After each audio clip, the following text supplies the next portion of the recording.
In fact ಇವರು ಚೆನ್ನಾಗಿ ಹೇಳ್ತಾರೆ, ಯಾರು ಕುವೆಂಪು ಅವರು.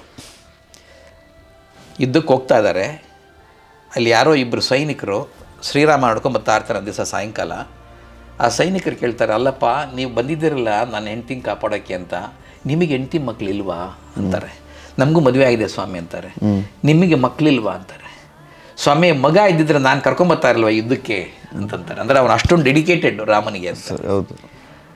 ಬಟ್ ನಿಮಗೆ ನೋವಾಗಲ್ವಾ ಇದೆಲ್ಲ ಬಂದು ಈ ರೀತಿ ಕಷ್ಟಪಡೋಕ್ಕೆ?